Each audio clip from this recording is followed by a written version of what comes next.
내 주를 가까이 하게 하는 십자가 짐 같은 고생이다. 내 일생 소원은 늘 찬송하면서 주께로 나가기 원합니다. 내 고생하는 것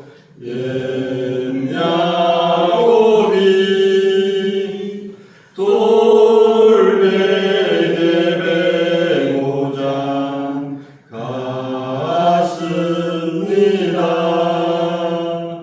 구원의 소원이 늘 찬송하면서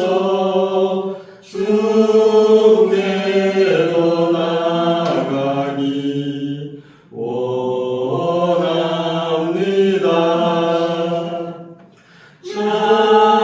자고비 잠깨어 일어나루 돌담을 쌓은 것 본받아서 숨질게 되도록 늘 찬송하면서 주께로 나가기 원합니다. 아멘. 아멘.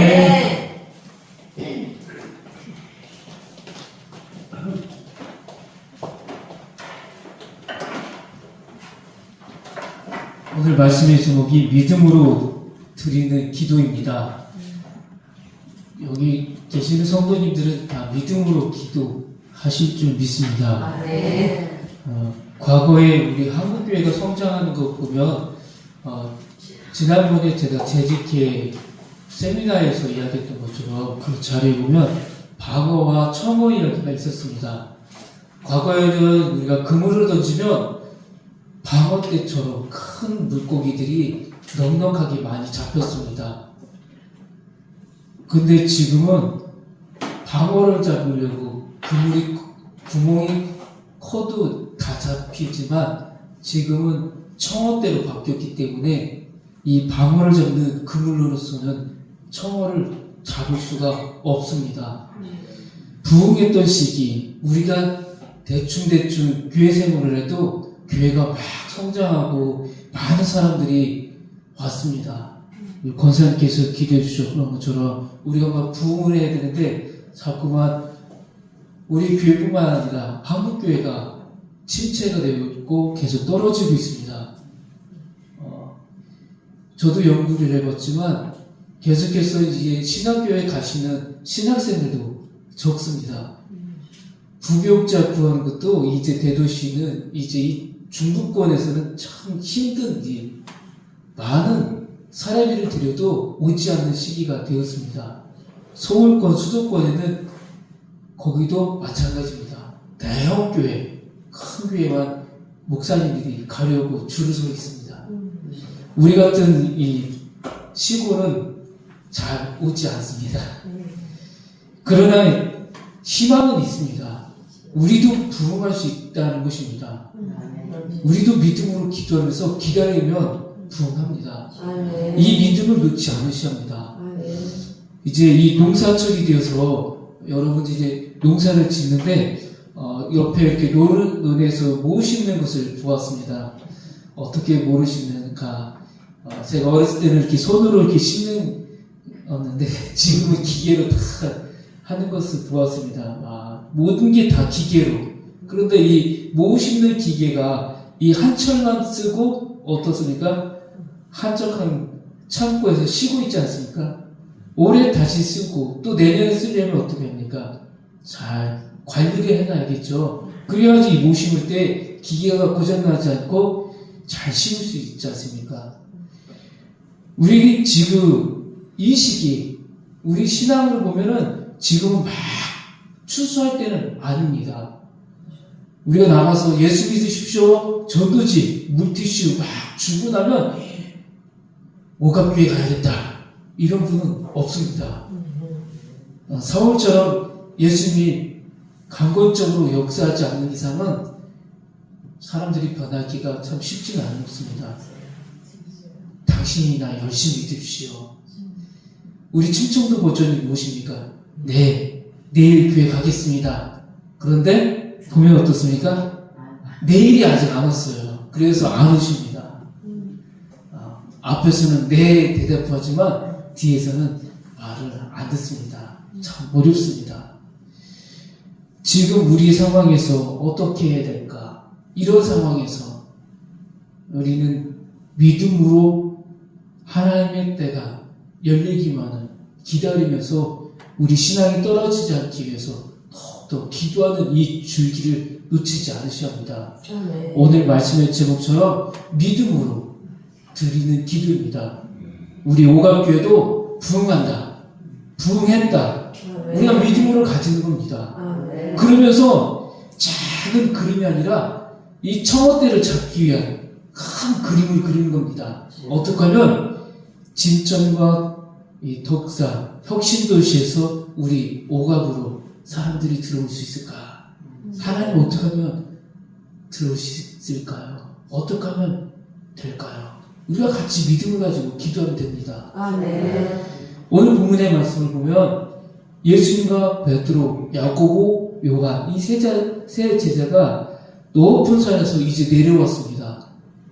그 변화의 산, 그 산에서 예수님과 구약의 인물들, 모세와 엘리야와 대화했던 모습을 보여주고 나서 이제 이 산 아래에 내려오셔서 나머지 제자 9명과 이제 만남을 갖습니다. 그런데 이 본문의 말씀을 보면 어떠한 일이 벌어졌습니까? 세 제자가 얼굴색이 지금 완전히 기운이 빠져있는 상태입니다. 본문의 말씀을 보면 귀신 들린 아들을 둔 아버지가 예수님의 제자들에게 귀신을 내쫓아달라고 아들을 데리고 온 겁니다. 그런데 이 제자들이 9명이나 되는 제자들이 귀신을 내쫓지 못하는 겁니다. 이전에 어떤 일이 있었습니까? 예수님께서 이 제자들을 밖으로 이제 복음을 전할 수 있도록 파송하셨을 때 그들에게 권능을 주셨습니다. 그들에게 능력이 있다는 것입니다. 그들이 어디를 가든지 이 귀신을 쫓을 수 있는 힘, 파워, 성령이 함께한다고 그랬습니다. 그래서 그들에게 많은 것을 가지고 나가지 말라고 그랬습니다. 그냥 전대, 지금 잠깐 입을 옷, 그 간단하게, 간소하게 나가라고 했습니다. 그런데 지금 예수님과 베드로, 야고보, 요한이 없는 상황에서 이 귀신을 쫓지 못하고 이들이 지금 오히려 귀신이 그들의 몸에 들어올 상황이었다는 것입니다. 이 광경을 보고 있던 구경꾼들 중에 늘 이 예수님의 제자 그리고 예수님을 해방하는 사람 서기관이 있었습니다. 이 서기관들이 이때다 하고 시비를 걸었습니다. 그럼 그렇지 너희들이 무슨 능력이 있느냐? 너희들이 무슨 메시아의 제자들이냐? 너희들이 지금 아무것도 할 수 없는데 무엇을 한다고 그 귀신을 쫓아낸다고 거기 있는 거냐? 본문 14절의 말씀 보면 큰 무리가 그들을 둘러싸고 서기관들이 그들과 더불어 변론하고 있더라 했습니다. 큰 무리. 우리도 작은 일이든 큰 일이든 일을 하다가 실수하면 어떻습니까? 당황스럽고 누군가가 지금 이 실수한 거 보면 어떻습니까? 좀 막 피하고 싶지 않습니까? 지금 그런 광경입니다. 마을 사람들이 지금 다 모였습니다.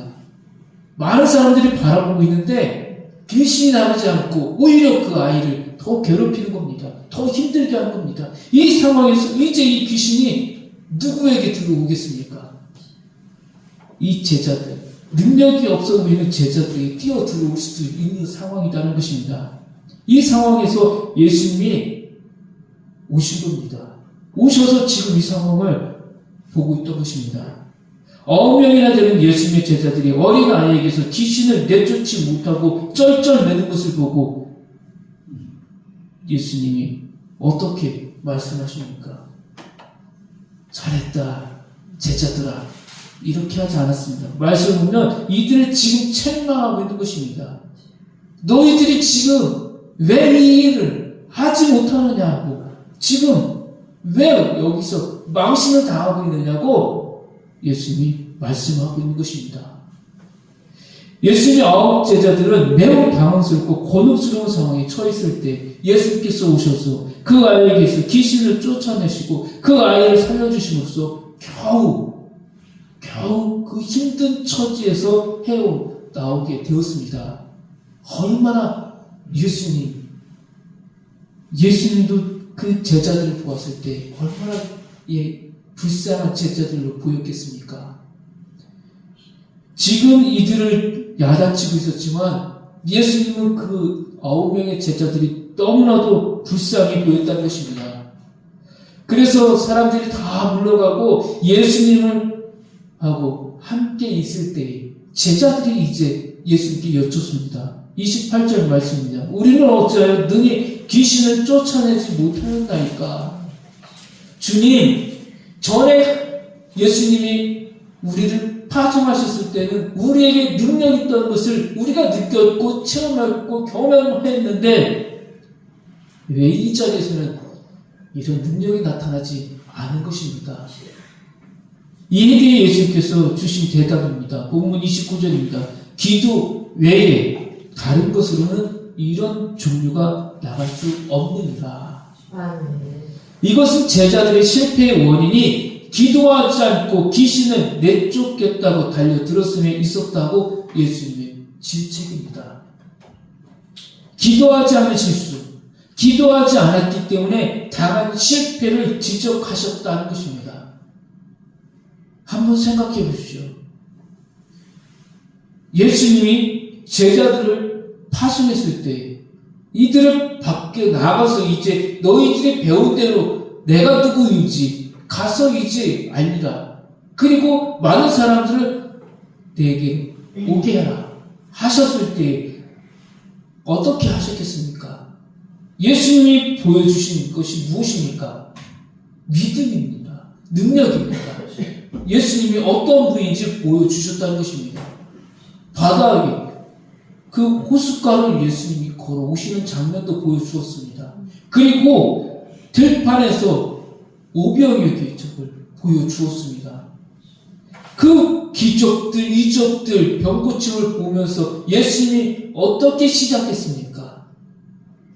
하나님을 믿는 믿음으로. 예수님이지만 아버지 하나님을 믿는 믿음으로 시작했다는 것입니다. 그러기에 예수님께서도 공생에 시작할 때, 하루를 시작할 때는 한적한 곳에 가서 기도하셨습니다. 아버지의 뜻대로 이루어지기를 간절하게 기도하시고 이 사역을 시작했다는 것입니다. 이 모습을 보았던 제자들이 어떻게 하겠습니까? 우리도 예수님처럼 해야겠다라는 다짐이 있었을 것입니다.